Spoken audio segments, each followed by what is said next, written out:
కంచిలోని పట్టు చీరలు వీవస్త్రాలకే అమ్మపడును. మంగళగౌరి గ్రాండియర్ కంచికి దారి Jubilee Hills road number 36 Hyderabad. Sandhya theatre తొక్కిసలాట కేసులో నటుడు అల్లు అర్జున్ దాఖలు చేసిన బెయిల్ పిటిషన్ పై సోమవారం నాంపల్లి కోర్టులో విచారణ జరిగింది. ఈ నేపథ్యంలోనే అల్లు అర్జున్ బెయిల్ పిటిషన్ పై పోలీసులు కౌంటర్ దాఖలు చేశారు. ఇక ఇరువురి వాదనలు విన్న నాంపల్లి కోర్టు ఈ కేసును జనవరి 3కి వాయిదా వేసింది.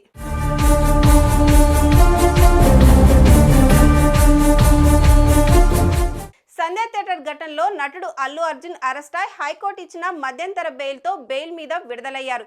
ఇదిలా ఉంటే నాంపల్లి కోర్టు ఆయనకు 14 రోజుల జ్యుడిషియల్ రిమాండ్ విధించిన విషయం తెలిసిందే. ఆ రిమాండ్ ముగియడంతో ఇటీవల అల్లు అర్జున్ వర్చువల్ గా న్యాయస్థానం ముందు హాజరయ్యారు. ఈ క్రమంలో అల్లు అర్జున్ తరపు న్యాయవాదులు బెయిల్ ఇవ్వాలంటూ పిటిషన్ దాఖలు చేయగా న్యాయస్థానం సోమవారానికి వాయిదా వేసింది. దీంతో సోమవారం నాంపల్లి కోర్టు మరోసారి అల్లు అర్జున్ బెయిల్ పిటిషన్ను విచారించింది. అల్లు అర్జున్ తరపు న్యాయవాది అయిన సీనియర్ కౌన్సిలర్ నిరంజన్ రెడ్డి ఆయనకు బెయిల్ ఇవ్వాలంటూ వాదనలు వినిపించారు.